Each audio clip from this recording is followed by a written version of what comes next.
on here in my email. So if you have a question about the course, you can send to this email address.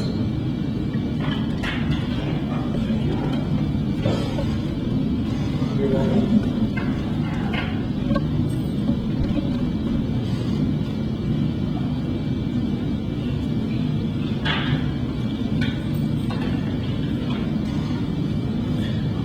I printed only the outline. I'm curious. Is he videotaping or We what? will be. We're going to have it online with closed captioning. So the live class is only one time? That's it? And then No. The goal is for me to teach a hearing special teacher who can teach this class. So this is sort of a dry run to make sure the material is right. The next live class will be taught by a, what do you call it? A signing teacher. So this is to help train the trainer. And we'll also put this on the website.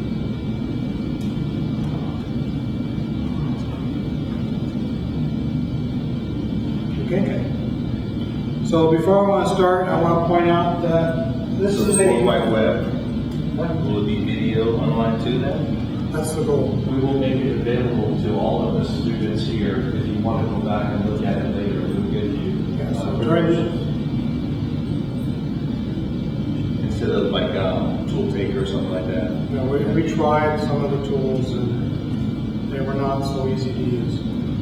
So I made all my own tools, all my own slides. I collected from the internet together. I mentioned before you got here that I will bring the material every week on a key. You can copy it on the computer if you want to. And once I know how many students we have, I will start printing the hard copy so that you can take notes on the sheets.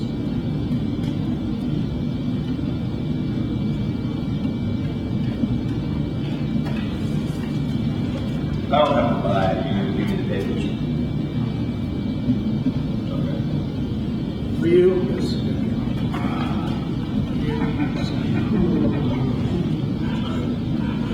Alright. So I need to make sure I don't stand in front and I stay on camera. Okay. So I was mentioning that this is a PC class. We are not specifically going to talk about Macintosh because it has a different operating system. But most of the material that you learn in this class will apply to a Macintosh. Just take out the Windows commands and use the Mac OS commands. Very similar operation. We don't cover. I am not a Mac expert. I don't have history with Mac like I do with PC.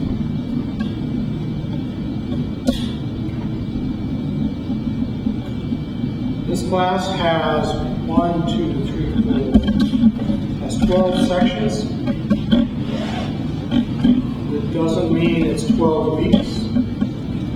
We will go through the sections as long as it takes to get through the material. The final sections are very small, specific topics, so they're unique sections, but that doesn't mean it's one class per section. Tonight, we're only going to get through sections 1A and 1B, mainly because I wanted to see how fast we could move through the material. I didn't want to push a bunch of material and have it go over your head. That's no good. Okay, so we're going to start with some terminology. We have some computer experience. So we can add some questions and stuff Yes, along the way. we have questions. If you have questions, I ask that you wait till a section's done, then ask a question. because in my many, many years of teaching, most students ask a question that's answered on the next page. So wait till we get to the end of a topic. If the topic is done and your question is not answered, then ask the question. And for you, if I'm going too fast, slow down.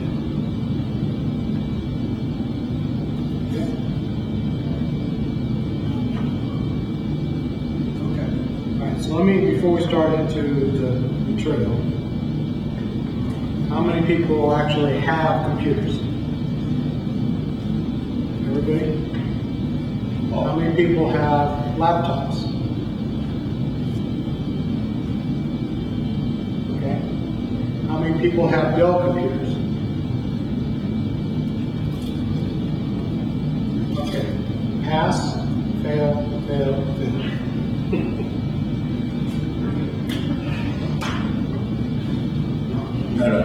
Just joking. Okay. If I'm going too fast or too slow through some of these terms, I'm going to show the next 3 slides. Tell me. These are terms that we're going to use throughout the course. In fact, you may want to print these 3 pages and keep them as we use these words. Can you move it off the light there? Sorry.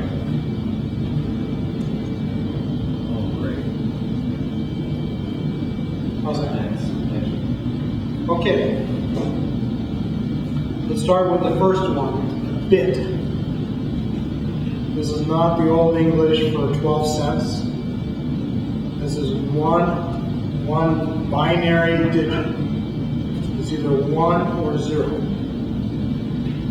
It's the smallest amount of data that can be stored in the computer. In the very old days, it referred to as on and off because the power was on or off. So when I stored information, I either stored it in an on state or an off state, sometimes referred to as a positive or a negative state. If I collect them together, then I will form larger quantities, and they have different names. If I'm referring to 1 bit, though, I will use a lowercase b. Notice it's lowercase, not uppercase. I'll get to that in a second. Anytime you see it in print, if it's lowercase, it means a bit. And a lot of times, people who write articles misuse this and confuses the technical reader like myself on which way he really means to say. So it's important to understand that. Okay, this next term is a byte. Not a byte. Not a byte, but a byte. It's 8 bits. Which would be what, $2?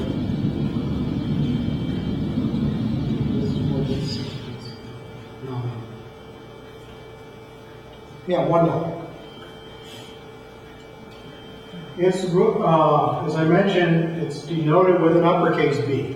So if I want to say 256B, that's 256 bytes.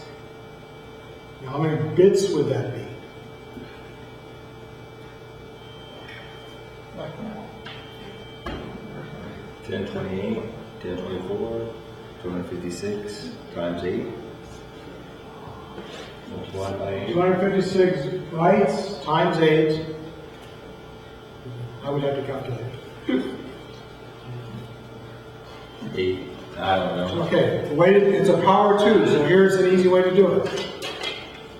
It's always a power 2, so it's 256, 512, 1024, 2048, 4096, 9192, 18.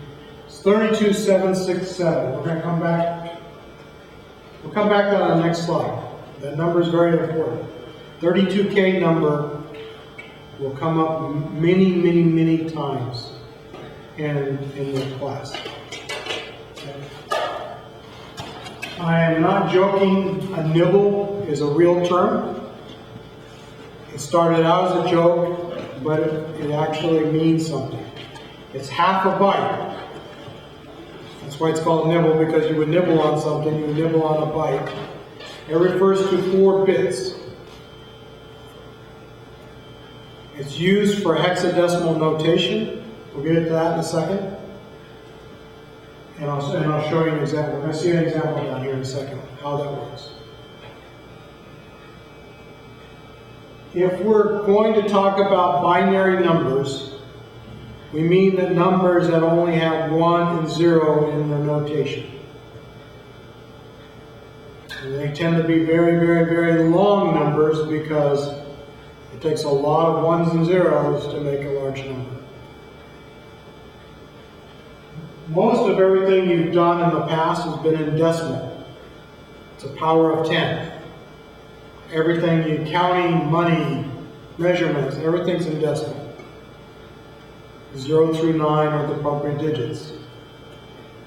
But the computer thinks in hexadecimal. The computer always thinks in the power of 2. Because what was 2? 2 was on and off. So everything's a multiple of 2. So everything's calculated in powers of 2, and then it's usually referred to as hexadecimal or a power of 16. And so the valid numbers, in order to get 16, are 0 through 9, A through F. I could have made up numbers, when they came up with it, they could have made up extra numbers to get to 16, but they decided to use letters. So let's go through a couple examples here. So 0 is always 0 is always 0. It doesn't matter what scheme you're using, 0 is going to be 0. So as you start to move forward, you're going to see, and 1 in essence is always going to be 1. But immediately 2 now is no longer 2 in binary. Because what did I say about binary? Binary only had 1 and 0. So to get to 2, I have to go to the next place, I have to change this to 0 and go to 1. That's a 2. And every time I want to go in an increment, every time I need to, just like in the decimal system, when you need to go above 9, you have to increment into the next digit. So as we go across, here are the 16 characters in hexadecimal, 0 through F, and they represent,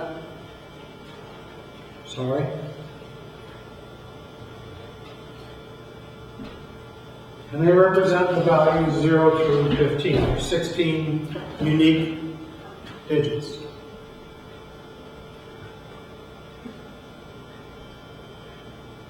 Now, a character, a writing character like we know, text characters, are actually stored as a byte, or 2 nibbles. Stored as 8 bits of information. So an example, the letter K is these binary equivalents, or is stored as hexadecimal as 4B. I'm introducing this now because sometime in the future, when we look at information in the computer, we're going to see it in binary, or we're going to see it in hexadecimal, and we're going to have to convert it into either decimal or into character notation.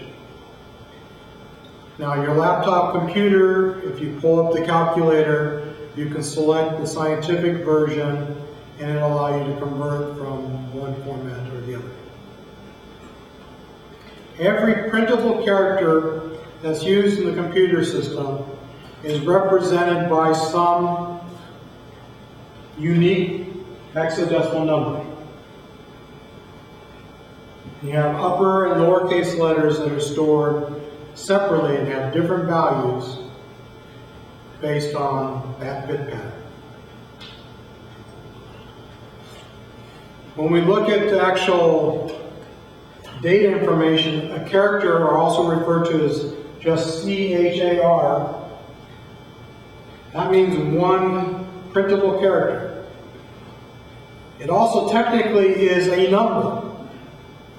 That is a number of values 0 through 255. So if I want to save space, if I only need to count up to 255 or less, I can save space in the computer by defining and using a character to store the number. And we'll come back to how big, larger and larger numbers take up bigger and bigger space. If I want to store a collection of characters together, I use a variable name called string, meaning I string them together, one after another. It's represented one of two ways. Sometimes it's represented with a count in the front, and then all the characters. So the program can read the count and then know how many real letters are in the string. So you don't read off the end of the message. Otherwise, you just keep reading, and now other data you might think is string, but is not. The second way that this information is stored is to put a 0 at the very end of the string, what they call a null character. So 000000 is null, would be at the very end of the message. So I'd be reading through the message and then I'd hit null, and I know that's the end of the message. Because I knew I was reading characters, I know that it's never going to be null until I get to the end of the message. If I used any other value, then it could be interpreted as being a letter, and you wouldn't know when I was at the end of the message. So this particular message, this string message, was K, J, W, and that was the end of the message.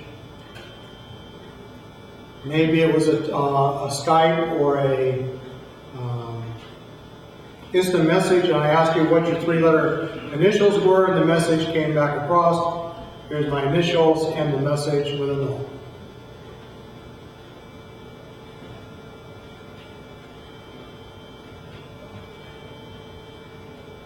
These next ones start to get very complex, but they're the ways that numbers are stored in the computer.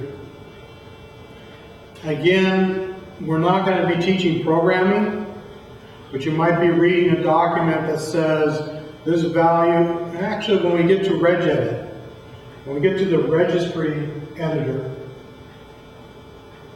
it's going to say, how do you want to store this value?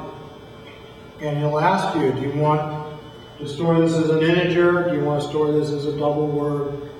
So it's going to ask you what type of data this value is. So we already talked about text characters or string variables.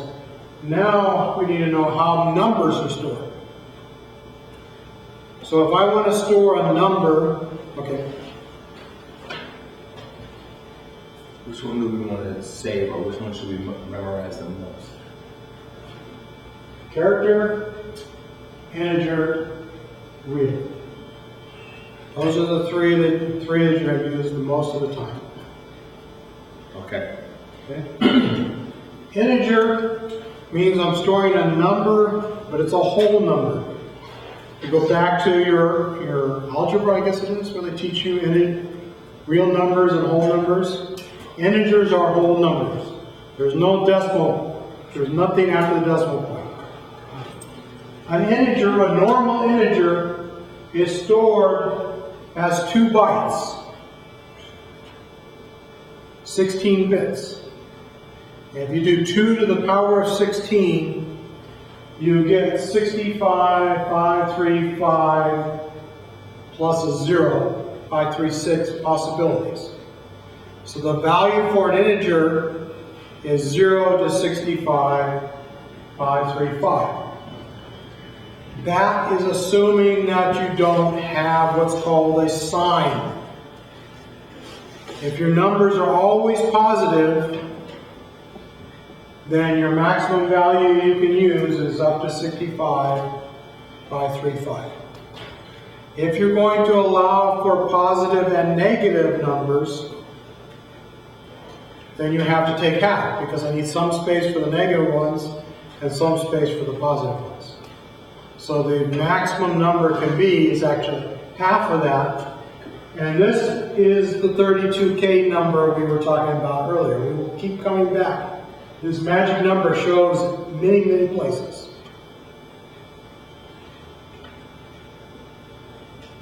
So what happens if I want to store a whole number that's larger than 32,000, but I don't want to store decimal points or any of the extra? I can declare what's referred to as a double integer. Sometimes it's referred to as a double word. I didn't really specifically say what a word meant, but a word means 2 bytes. So a word is 16 bits because it's 2 bytes. A double word is 4, so 16 plus 16, 16 plus 16 is 32 bits of information. And the value, I didn't calculate how big the value is, but it's very large. Generally, programs don't store whole numbers in anything greater than double words. If you need to use a number larger than that, then we store them as real. So again, we go back, we have whole numbers. Now we have real numbers. Real numbers are numbers that have a portion in front of a decimal point and a portion after a decimal point.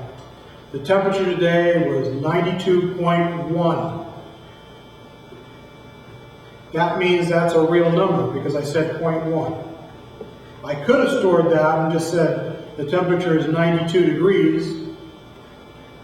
And since I never expect the temperature to ever get above 256, I could have stored the temperature as a character. Because to plus 127 as a temperature stored within a character. Sometimes to save space in computer programs or in files or something, we'll try to find the smallest amount of space to store information. I don't need temperatures, if I'm talking about outside temperature, I don't need to be able to say it was 32,000 degrees out. Depending on the program, I don't care if the point. I don't care if it's 92.1 or 92.2.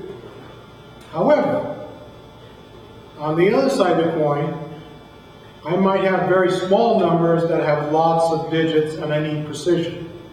I want to know exactly how thick this business card is. And because it's very thin, I want to know exactly how thin it is. So I might have 0.0000000 something number. And I will use a real number to store that. Because that's the way I refer to it. The computer needs to refer to it in a way that I can understand. So just as we had integers and double integers, we have real and we have double float.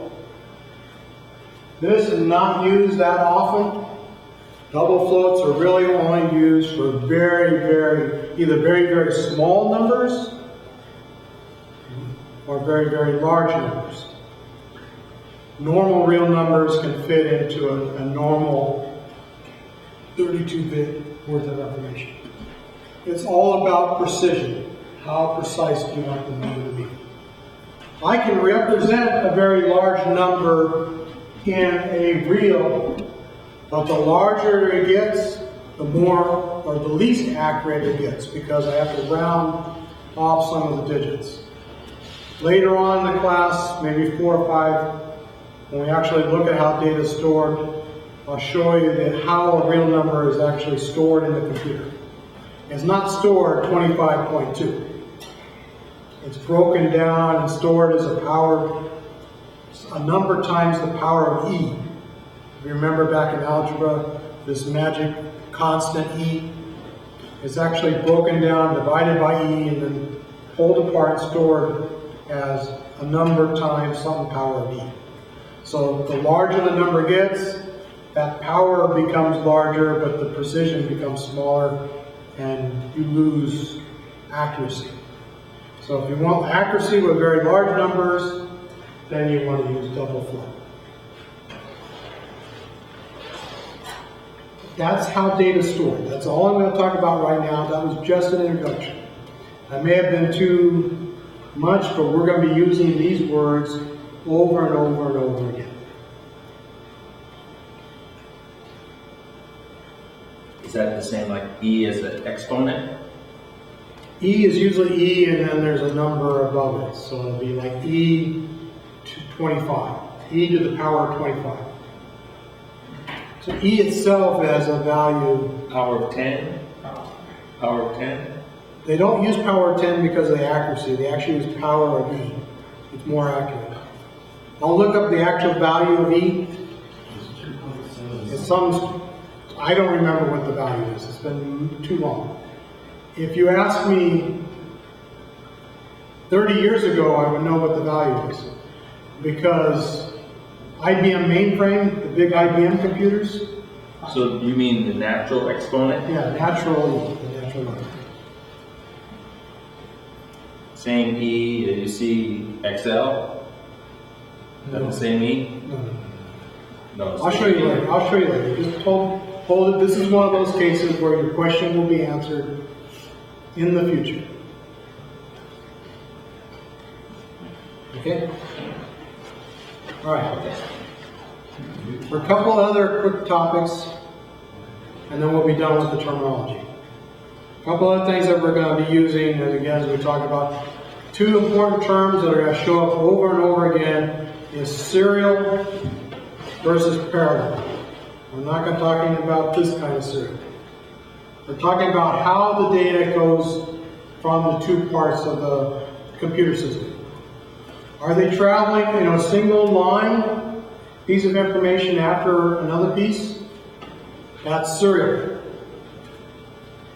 Are they traveling in parallel, multiple pieces of information, multiple bits, traveling together and arriving at the same time, but on different lanes? And there will be taught, some things will be in the computer system are serial, some things in the computer system are parallel. And sometimes there are benefits of one type over the other. But the system is always one or the other. There's no other way to exchange information. You're going to send it one after another or send it in parallel. Now, computer systems, when they multiply out, because it's a power of 2, what you're traditionally used to saying, something being 1,000 or a kilogram or a kilometer, meaning 1,000 meters, is not the same in a computer. To a computer, a kilo is 1024. Because again, it has to be a power of 2. If you divide out 1,000 by 2, you're eventually not going to end up with a 1 or a 0. You're going to have 5, and then you can't divide 5 by 2. So a kilo means some number times 10,024. I was saying earlier, so 4 kilobytes or 4 kilos is 4096. It's 4 times this value. It's very easy to do multiplication in computer terms because everything is a power 2. It's easy, just double the numbers. If I'm doing mega, which means a million, but it's not really a million, it's 1024 times 1024.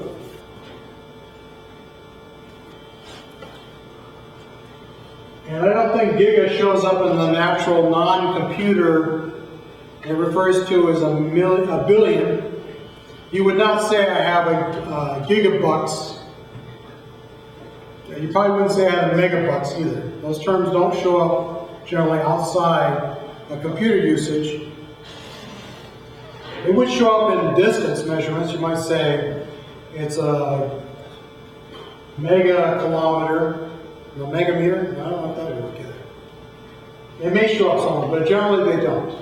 Again, giga is now a billion, but it's really 1024 times 1024 times 1024. And last but not least, PETA. There are terms beyond this, but you generally will not see terms. Question. After, is it terabyte after giga? Yes, sorry, so you're right. I skipped one. He's right, I skipped one.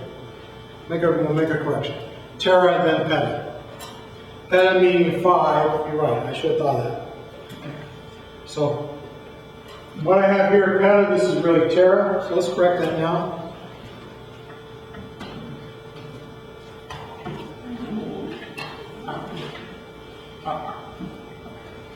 Find my mouse.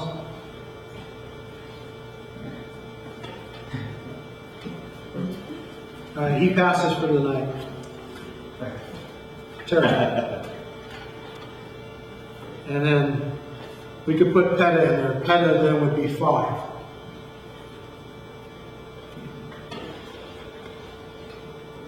Now these values can be used in speed. So I can say kilobits per second, megabits per second, gigabits per second. That's a measurement of speed, not of distance. And I can use it to refer also not only in bits, but I can say in bytes. This notation is rarely used today. We generally don't refer to speed in byte notation. It also used to be referred to as baud, not exactly bits per second or bytes per second, because it was the amount of bandwidth it took to send the character. It was more than 8 bits because it was overhead. But a baud was generally referred to as a character. If I said my modem was 300 baud, it means I could send 300 characters per second. 1200 baud, 2400 baud, 48, so on. As soon as Ethernet came out, then they started referring to bits per second, or kilobits per second, or megabits per second, or gigabits per second. As far as I know, there are no terabit per second systems out there, but we're on the edge of where that could be. Question. For the big bits, can we use the small m and small g in that type of terminology? So you could say, if I want to say how much space, I would generally not say it in bits. You could say that, but you might confuse your audience because generally information is stored in bytes. So the common syntax is use the uppercase B, unless there was something specific. If there was something specific that was related to the fact that they were bits, then you might say this takes up a megabit worth of information, but generally it's not, because things are stored as bytes, not bits. So storage could be kilobytes, megabytes, gigabytes, and so on.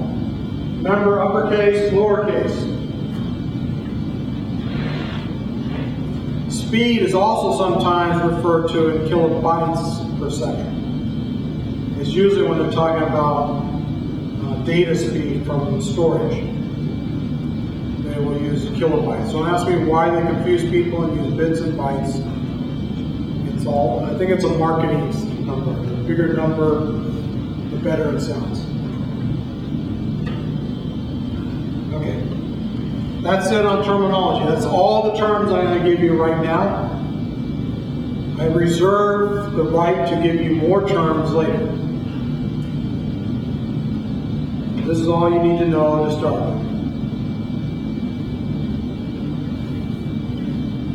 Now I'm going to teach you something that the government refuses to learn. We're going to learn why computer systems today work based on how they worked in the past. So we're going to have a history lesson. None of these machines you should be repairing.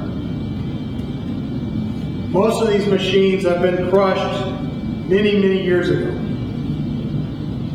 But you need to understand the history and how long it took for things to happen and we will start to talk about changes and why things are the way they are. So the era of the PC started in 1981. There were computers before the PC, but when we refer to as the PC era is when IBM released the first personal computer in August of 1981. And it was fairly large, and I'll show a picture of it later. This is the latest computer that I'm working on. This computer has the power of probably 1,000 of those PCs. And it's stored in this little teeny format. So, but we could not have gotten here without the baby steps to get along the way, and the technology that we learned and used as we got from one generation to another generation to another generation. Many things stayed the same because there was no reason to change. However, today, information is changing so fast that technology is changing very fast. And the reality is, this course, 80% of the machines that you're going to look at are going to end up in the scrap pile. For one reason or another. Either they're too old, or they're too sophisticated. I look at the board, and there's nothing I can change out. The cost to change it is more than the cost to replace it. So 80% of the machines that you're going to touch, probably not going to fix. You're probably just going to replace. However, you might be swapping or throw away the machine. You may want to keep the data. This is important. Some of the lessons we're going to learn here is how you can get information off an older computer and get it onto a newer computer. You need to know how that older hardware worked so that you can figure out how to make it work with newer computers. When I started in the system programming a floppy disk, everybody know what a floppy disk is, right? A floppy disk was 8 inches in size. 5.5? 8.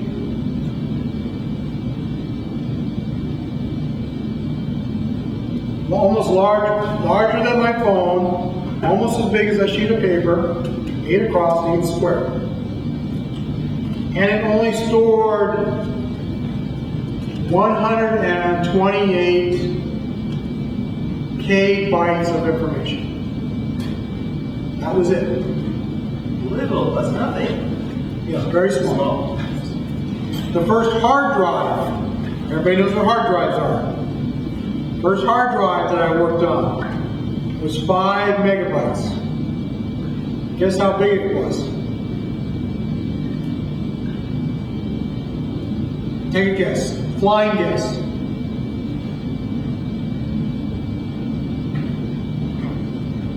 Big. That big? 18-inch flat. It was 18 inches around. And it stored 5 megabytes. When the first PC hard drive appeared, it was a 5.25-inch module. It was a tall module. And we're going to talk about the different sizes and form factors. But it was fairly large. It was heavy. It weighed probably 6-7 pounds. You could have taken 2 of these and you could have gone in the gym and did exercises all day because the density of the storage was very small, so it needed lots of space. So they were very heavy. You're going to come back and probably refer to this and understand when certain things were done, but there were many, many different generations. But notice, from the first machine to really the second generation machine was over 2 years. And technically the second generation machine was the first generation machine, but had an internal hard drive. Not much changed except it went from 2 floppy drives to 1 floppy drive and 1 hard drive. And not much changed as I came down until I got to 1984. In 1984, the CPU type changed. I'm not going to talk about it tonight about CPUs, just notice that the type changed. So it went for many years until it changed. And then it continued for many years. The last machine that IBM made that was technically a PC was 1986 and was built on an 8286 processor. After that, the industry went this way, and IBM went that way, and we'll talk about those two directions and what happened in the industry. But they were not both PCs. They were not compatible. IBM's products were no longer compatible with this technology. Microsoft went up at that point? No. Microsoft is still selling software, and we're still being used by IBM, but the hardware platforms changed.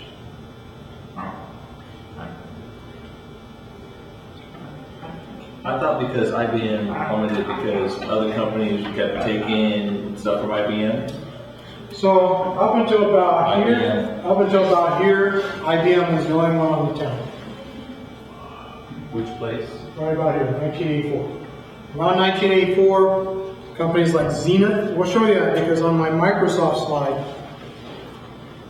we'll come to that in a few slides. On my Microsoft slide, you'll show IBM software release, IBM software release, IBM software release, IBM Zenith. Zenith with a Z. Used to sell Zenith Radio Shack. How many people remember Zenith computers being in Radio Shack? Heath kits. You could build your own computer. So technically, you could build an IBM compatible computer. You could solder, you could push the little chips in. It took you forever to do, but you could do it. If you were a true hobbyist, you made them in those days. Now, I say probably 80% of people made computers in those days. Now 80% of people buy the computers. It's small.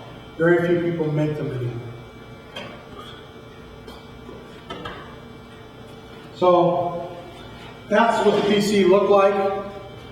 This is sort of like your old Pacific Bell telephone. Pacific Bell telephone, when Pacific Bell sold you, that thing was a tank. And it would last millions of years. And that little dial and those push buttons would still be running today if you were allowed to use that phone. This machine was built like a tank. The keyboard was metal. The chassis was metal. The screen was metal. The thing weighed very, very heavy. But if it wasn't for the fact that technology changed, these machines would still be running today because the technology used to build these machines was very robust. But they were not cheap. This IBM PC with this specification probably cost close to $6,000 to $7,000. And that was in 1981. So if I multiply out for today's dollars, this is probably a $20,000 machine. It was not the PC for everyone. That's why the other companies came out, because they were able to make machines cheaper and other people would buy non-IBM.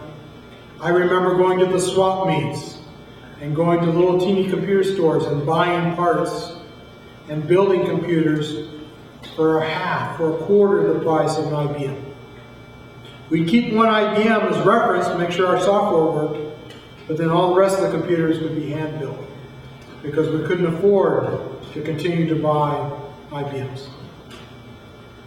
This is what the motherboard looked like, and we're going to talk about the components of it. We'll just put some pictures in here so we can come back to it. This was the specification. The speed was 4.77 megahertz. Computers today are referred to in gigahertz. My PC right here is 2.4 gigahertz, and it has 4 processors. So this computer is 4 1,000 times faster than this computer is. It probably is more faster because the way memory is accessed is different. But it's at least 4,000 times the power of this computer. It had a really measly screen. You could get text, but you could only get 80 characters across, or 24. And you were stuck with 2 floppies, a big whopping 320 kilobytes of storage, max. So guess what you were doing all day?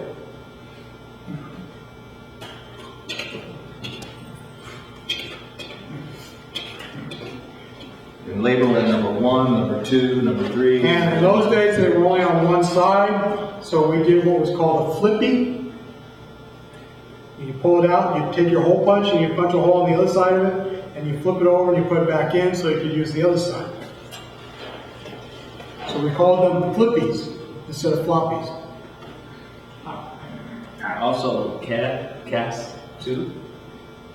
Cassettes, Cassettes. yeah, cassettes. So, yeah, the original one, if you had all day, you could stick your little cassette tape in, come back 2 hours, and your program would get loaded.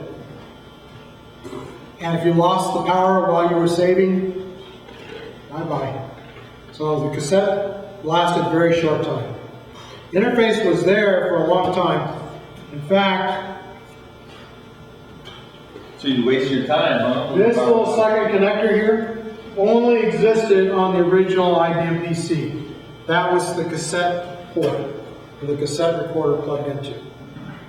When the XT came out, I don't know if I have a picture of it, yeah. When the XT came out, that connector's gone. So the second generation machine was the XT, stood for Extended Technology.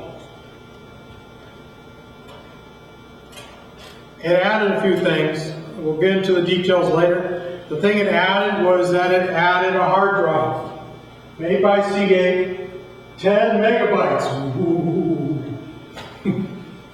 So now you actually store. Now you will laugh, but when this came out, I was working as a software engineer. I wrote a system to manage and monitor an entire semiconductor manufacturing plant, and it ran on an IBM XT. It had 64 kilobytes of memory, wherever that's listed. Actually, we extended ours to 256 kilobytes of memory, and it had 10 megabytes of, and it stored all the environmental variables for an entire semiconductor plant. Modern software engineers couldn't do that on a single computer today if their life depended on it. But in those days, this is all we could do. And to your comment, cassette port was removed.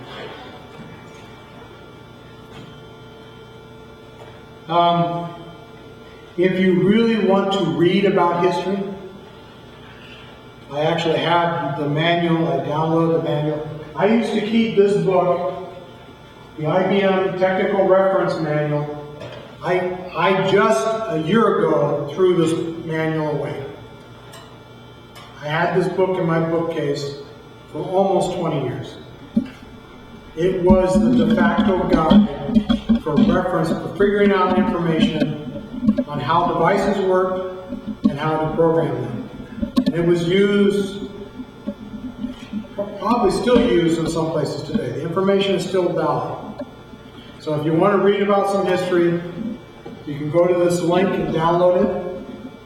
This is the system diagram for the original IBM PC and how each of the parts were connected. We're going to come back to this diagram when we talk about architecture, probably next Monday. And we're going to see how the individual parts worked. And then we're going to start at the beginning, and we're going to move through time and see how things have been changed and grouped together and simplified.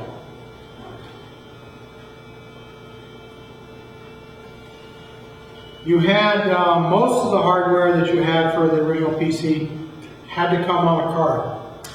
So you paid your $6,000 for your base IBM, but then if you wanted video, if you wanted graphics, if you wanted audio, if you wanted all these other things, you had to buy more cards.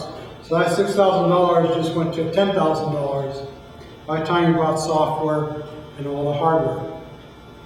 This is a picture of a card that I used all the time.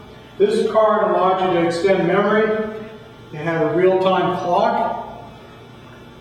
We'll get back to this later. It had serial and parallel interfaces for connecting to other devices.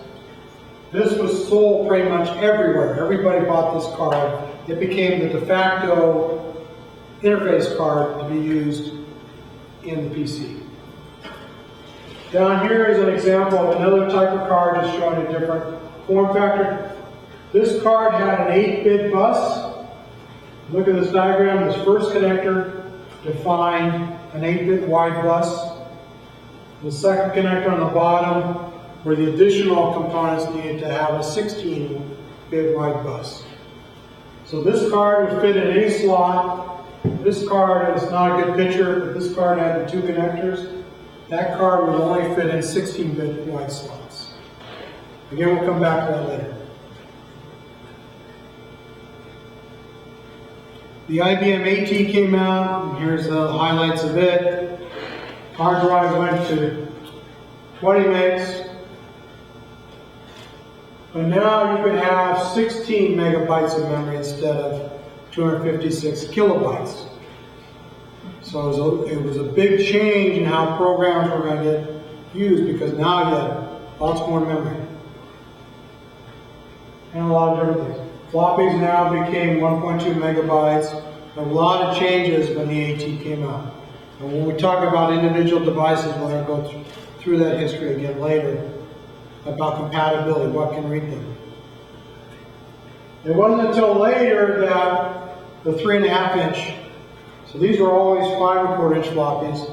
It wasn't until later that 3.5 inch floppies came out. It wasn't until much later. And they were not compatible, obviously, with the 5 1/4 inch floppies. Last but not least, you may or may not have seen some of these other variants.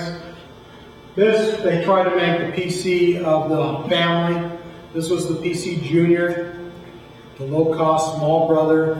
So the idea was you had the PC at work, and you would have this PC Junior at home, and it went like this, and it crashed. The first year they sold a lot of them, and then everybody who bought one went, throw them away. Bad. This was IBM's original attempt to make a portable computer. This was the size of a sewing machine and probably weighed 2 sewing machines. You could carry this on an airplane, but you probably didn't want to. And a very similar size was the original Compact. Compact computers made one very similar. The Compact machine was half the weight. It was much better a machine. So why would I buy this one when I could buy the Compact machine and get a better machine? And so that's what happened. So what happened to this one? They sold a bunch originally, and then nobody bought it. This was their second attempt to sell a portable machine. This now had an LCD screen, still text, still 80 characters by 25 lines. In fact, I think it was only 16 lines, and you had to scroll up and scroll down to see your whole picture. It had the small floppies. This thing was probably the size of a typewriter, and if you ever carried a portable typewriter around, this thing weighed probably 4 typewriters. It was very heavy. Smaller, but not very light. These, again, are the last of the, quote, PCs, and after that, Microsoft started making PS2 machines. And we'll talk about that later when we talk about the different types of buses and technologies. Any questions so far? We take 5 minutes so I can get a glass of water, otherwise I will not be able to speak. And since I can't sign, Okay.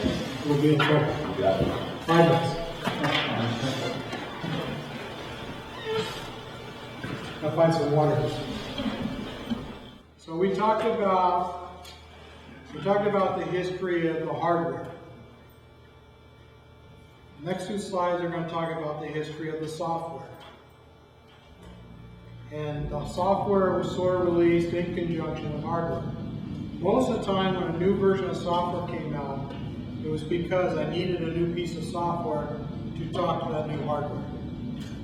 So here are all the original versions of MS-DOS, the text-based, command line-based operating system. Any version of Windows that you have, a version 95 or greater, technically has MS-DOS built into it. It has not changed. It's 7.0 today, just like it was in 1995, when Windows 95 was released. There's no difference in the operation. There were a few things added along the way that are important. Things like having the ability to have greater hard drives. So a lot of times you as a hobbyist would go to the swap meet and you would see, hey, there's a 50 megabyte hard drive. I like to have that hard drive for my computer.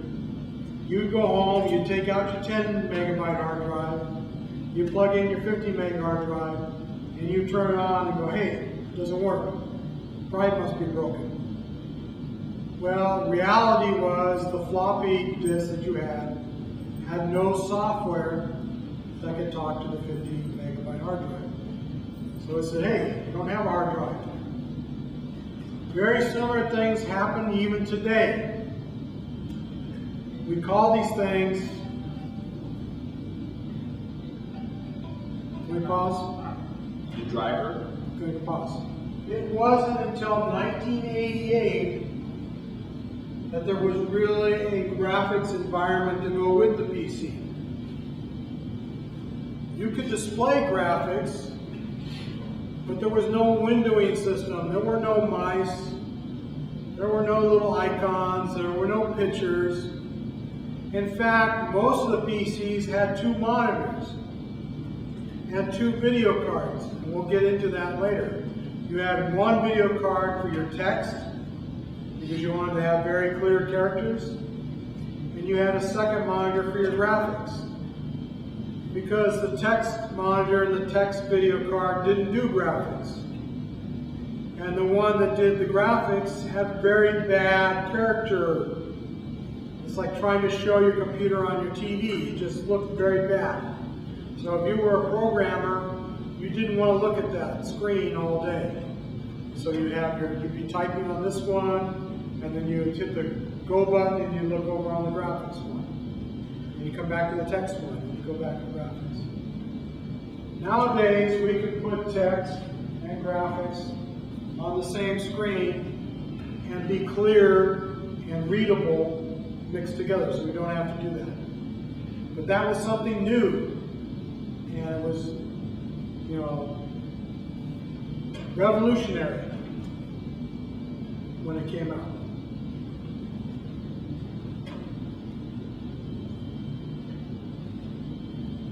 If you can ever get, I'm booked now on that. if you can ever get a set of these 6.2 or 6.1 floppies, it's a good thing to keep in your toolkit. Because sometimes you may have to boot off a floppy. On some computers, when you want to change the built-in software, it tells you have to boot off either a floppy or off a CD-ROM. Well, on this particular computer, I have no CD-ROM. Technically, I have no floppy either, but there may be times where you have to boot off a floppy. And I will dig in my box and see if I still have floppies. If so, I will make you copies. If not, we're going to talk about how to make a bootable USB stick, so that you can boot the computer off the stick and then be able to examine or fix problems in the computer. When you say floppy, and basically floppy, was it old paper floppy or A little square, 3-inch. the hard plastic one? Yes. Oh, I've got plenty of those at home. Okay. No, but you have one that says MS-DOS 6.21 on it, and that you can boot from. I don't know. I have no idea. Exactly. I'm not even sure I have a computer that can write one of those floppies. I will have to. I've been keeping in the middle of my living room 4 different generations of computers to bring strictly for this class, to bring in and actually show in person the difference in the hardware. And after this class, 3 of those generations of computers are going to get squished because they are very old and they are not worth running or keeping around. This little phone is better than 3 of those 4 computers.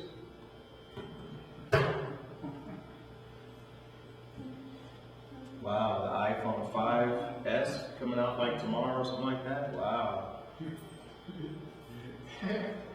What do you have?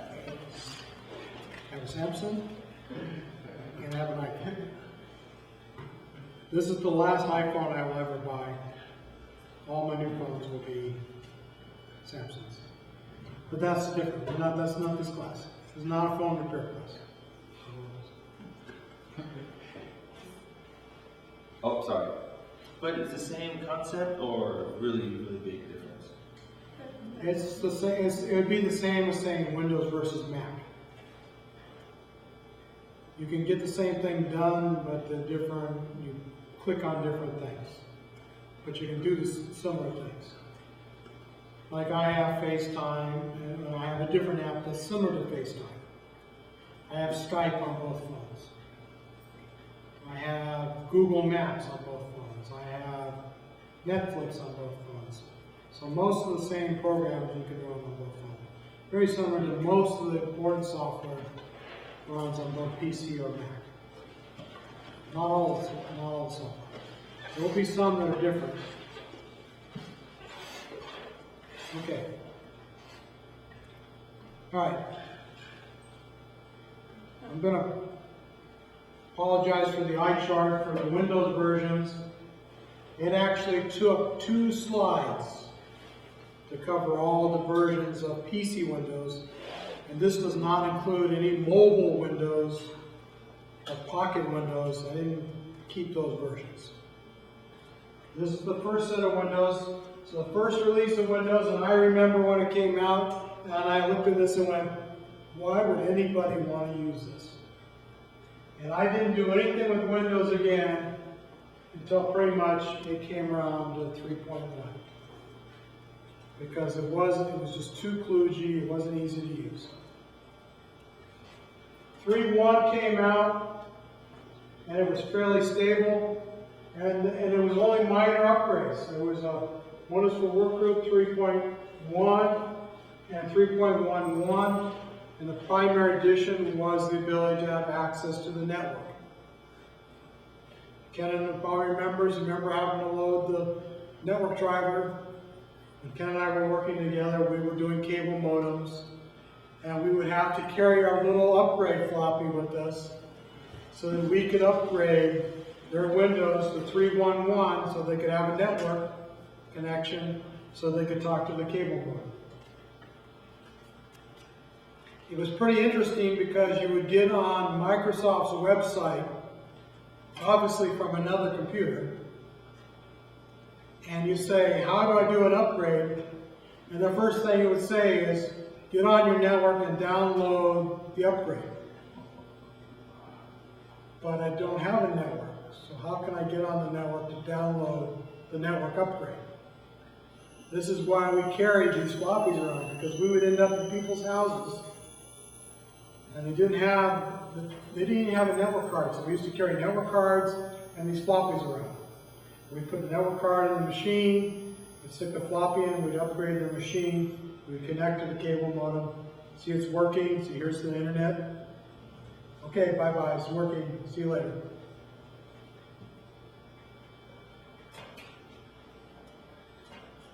After that, the next key version of Windows for the user, not for the business or the server, Windows 95, and a small incremental change for Windows 98. And Windows 98 lasted far longer than Microsoft ever wanted. It has just recently gone end of support. I still keep a copy around just for purposes. In fact, when we turn on these computers we're going to bring in, probably at least one of them is running Windows 98. One of them I think is running Windows 2000. In this diagram, notice it says x86 16-bit. This version was the last version that would run on the original IBM hardware. After that, none of the modern software would run on that hardware. Microsoft and IBM said, we no longer support those older machines. 16 bits mean bus How width? wide the data bus was, and we'll get to that. Yes. So the original machines were either 8-bit or 16-bit wide. The PC was 8-bit wide, the AT was 16 bits wide. After that, things either referred to as 32-bit. This is now changed. This web page I got doesn't have the correct syntax. You'll now usually see this referred to as an X and 32, or an X and 64. Meaning is a 32-bit operating system or a 64-bit operating system. Again, we're going to cover that later on. It really determines on how much memory your machine can have access to. Other than that, the functionality is the same. For a very short time period, you can see between 1992 and about 98, somewhere in there, you could technically run Windows on non-PC based hardware. This was a move by Microsoft to try to get out from under the IBMs of the world and expand out their market into other platforms. So we had DEC. Everybody remember who DEC was? DEC became Compaq, who became HP. DEC used to sell, my old generation, sold mini computers that would fill this room. Then they started making smaller and smaller computers, and then they started making workstations, graphics-based workstations. And they were eventually bought by Compaq, and then those machines went bye-bye. But they had their own, the latter machines had their own processor type, called Alpha. That was the name of their CPU, their processor. There was another company on the market called MIPS. They made a reduced instruction set computer that was supposed to be faster than Intel, and they just did this. This one would be faster than Intel would release one, and they would be faster than Intel would release one. And they could never capture a large enough market, so they went into the tank. The PowerPC was made by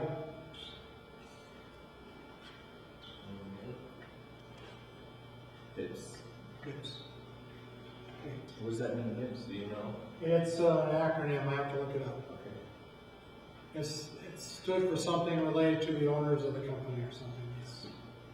It's not a computer term, it's a name term.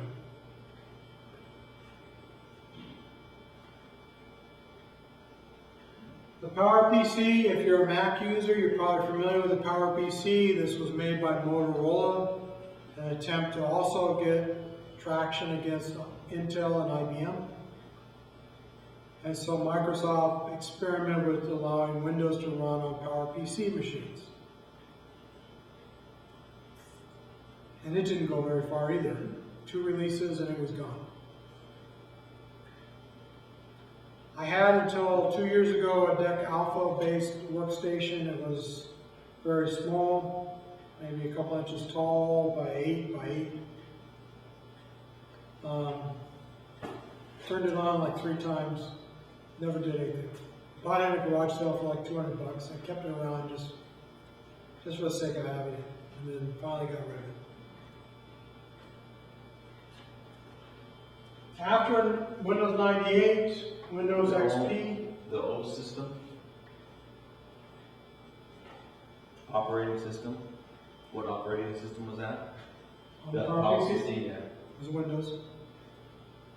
Windows NT. When did Linux show up? Oh, there were versions of Linux running probably in I don't know when Linux 1.0 came out, but probably in the early 1990s. There was an operating system prior to Linux called Minix. Ooh. Minix, M-I-N-I-X. It was a research project in the US to basically produce a Unix operating system without using one line of Unix source code. So basically they looked and said, how does Unix run? Okay, how can I write that operating system to run that way? Linus, the inventor of Linux, did the similar kind of project in Europe, and that's how we ended up with Linux.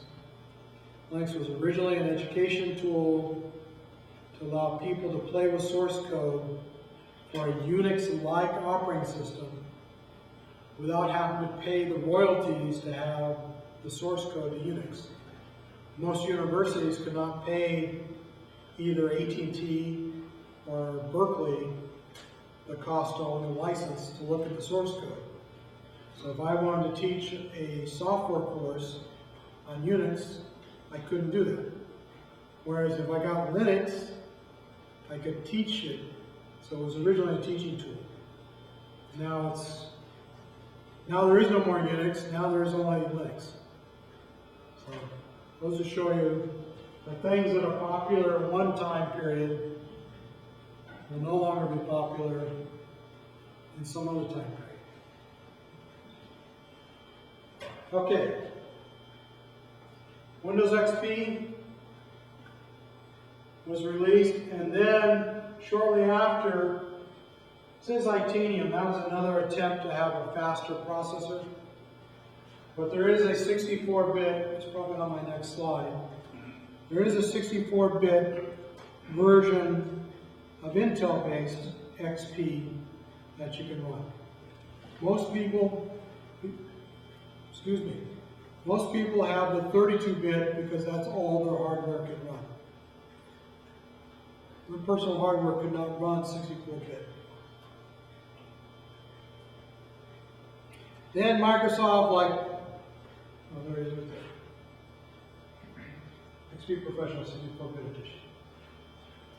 Microsoft just started trying to go out and making all this strange. So they made versions, Media Center, Home Server, Vista bad.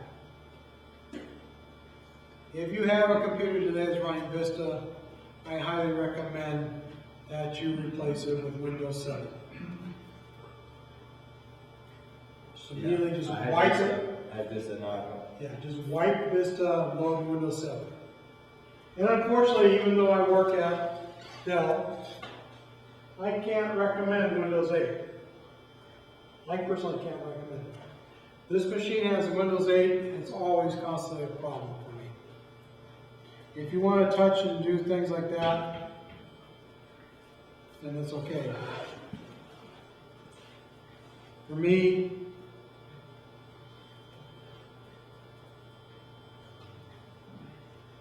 give me a nice mouse.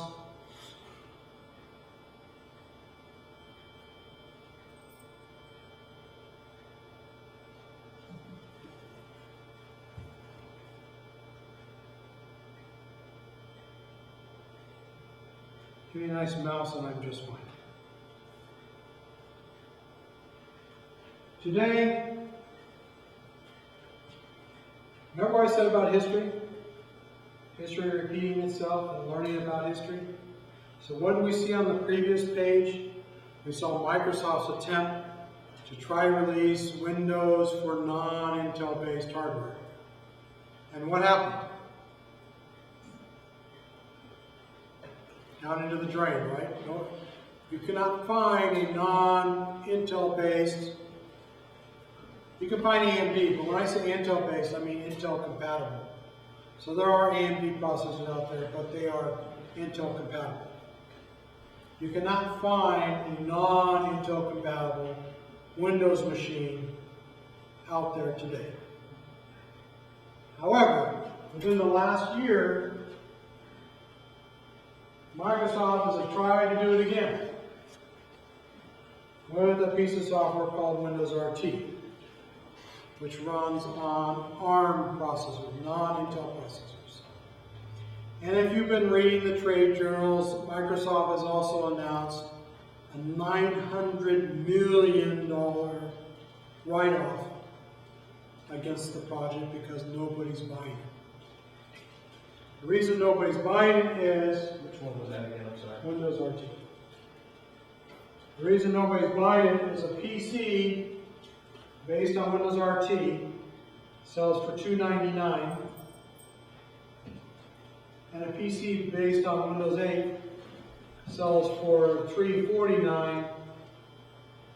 So are you really going to save $50 to get a computer that's not compatible with any of your software or devices that you currently own?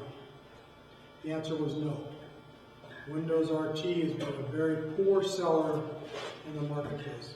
So much like these other versions of software that appeared and disappeared, Ken Coley's prediction is by next year, Windows RT for ARM will also disappear.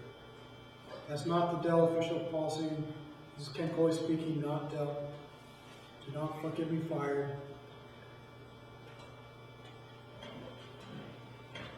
Okay. Any questions of the short, very short historical tour through PC land? So today we're pretty much on modern machines, and for the most part either running Windows 7 or Windows 8. We actually go through the troubleshooting steps. Yes. Okay, so we can do Intel or AMD, either one of the CPUs? If it's an AMD x86, as the designator says x86, yes.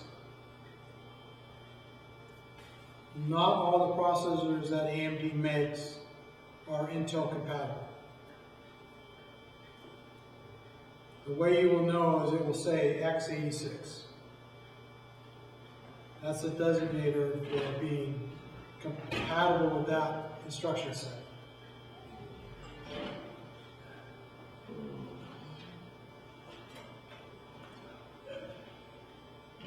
Any other questions about that?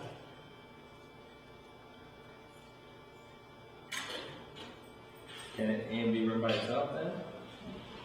An AMD run by itself. Mm-hmm. Is compatible? And I don't know what you mean by run by itself. With the CPU. Is it good? AMD CPUs are the devices that we sell. I work in the thin desktop, I don't know how you translate that. Thin computer. All of our processors for those are AMD based because of lower power. So I don't need fans. I'll bring one in on Thursday, I'll show you. Very small computer. You can run Windows on it, you can run, technically you can probably run DOS on there, but we run Linux, we run Windows, and we have our own operating system running on AMD. But Okay. who knows how long AMD will be in business. Every generation of computer that we build, every generation, I know you can't hear, but I can hear.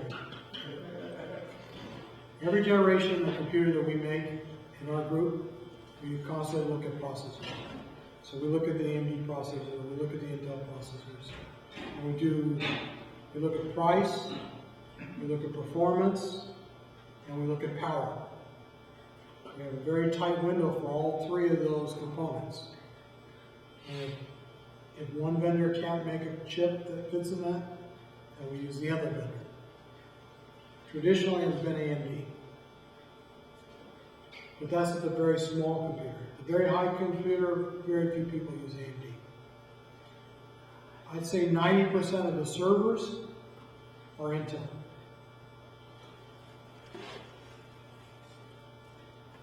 That's another thing about this course. We're not really going to be talking about servers.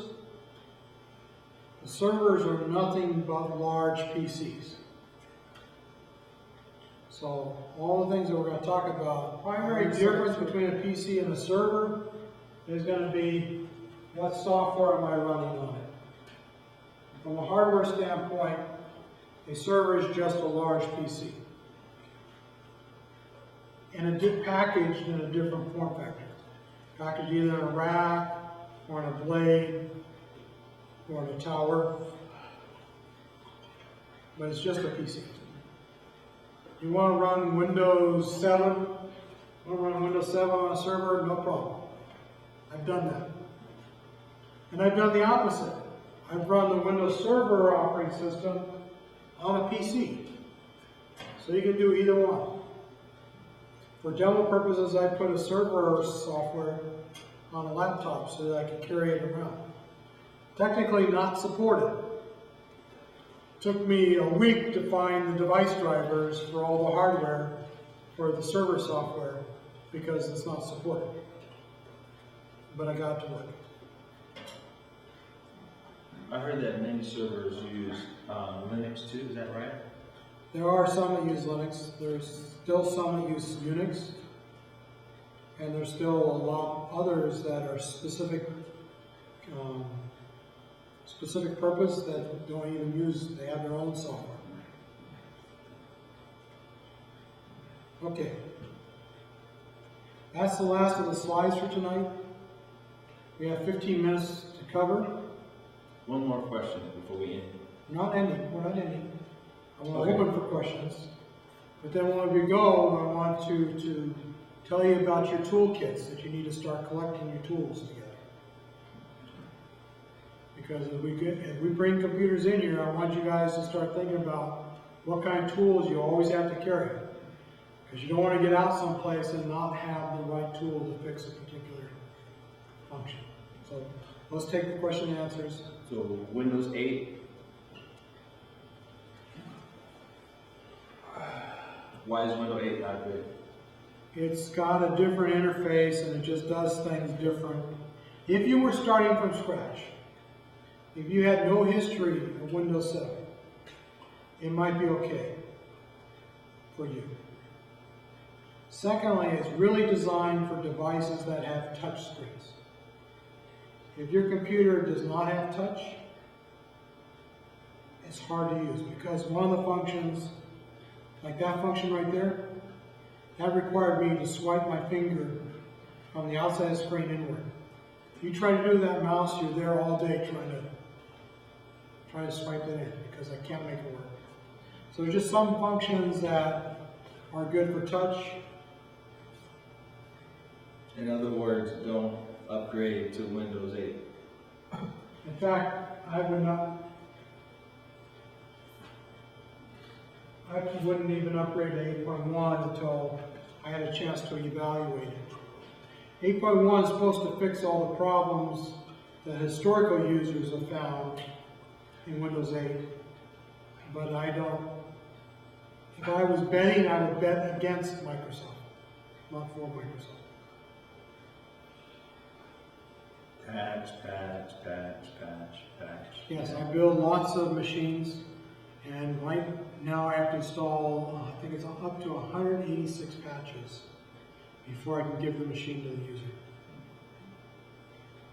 And we'll get to that when we talk way back towards the end of the class. We're going to talk about patch management and software installation. Let's just say that even if you make a master image, you're still going to be there a couple hours configuring it for the user. There's no instant copy, don't be misled by the software salespeople. There's no such thing as instant turn on, man still needs to be involved. That would be nice, but So that's why we're here, right? PC tools, I gotta bring my own. No, I'm just saying, if you're going to be doing repair, I'm going to bring my kit in for the class. In fact, we might just hold off on the tools until next period, and I can show you all the tools. But what I did is I took one of the trade show. You go to trade shows and they give you those book bags, little cheap canvas bags. I just took one of those and I throw all the tools I need to have for repairing a computer, including my paintbrush. And I just carry that around with me because you never know, it might be a small screw. And if you don't have the right screwdriver, my computer I had when I worked at Cisco broke when I was in Russia. It had a very small screw that I needed to fix. I spent 3 days trying to ask for a screwdriver to find one in the store. I finally found one. It took me 3 days to get a screwdriver. So it's good to be prepared and have the right tools if you're too good. All right. Any other questions before I let you go tonight?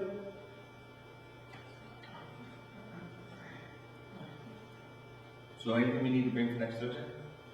Like your brains, your body. If you want to take notes, your notepad, or if you want to take them in your computer, your computer. But I will be printing out the lecture material for, now I know to make probably 6 sets. I will print out, and they'll be printed out in sections, so you're only going to get for next week, you'll only get the section for that class, because I'm one class ahead of you putting the material together.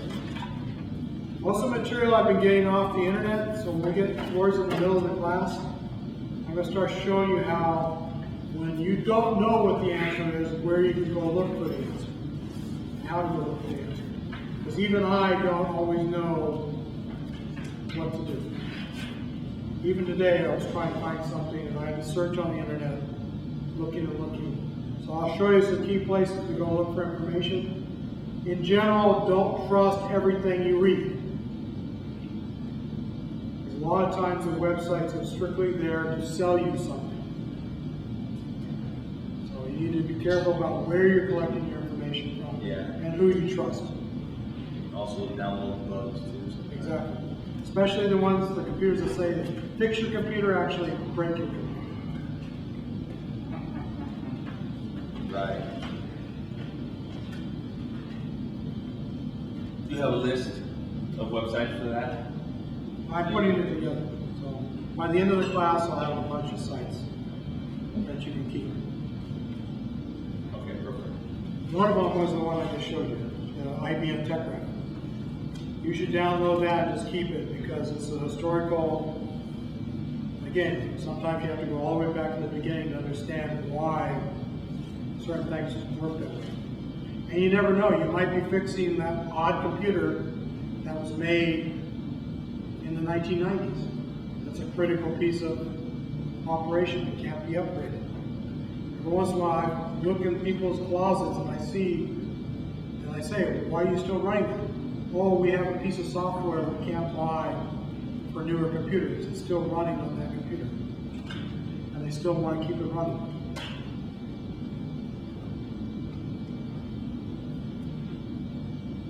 Okay. Anybody not coming back on Thursday?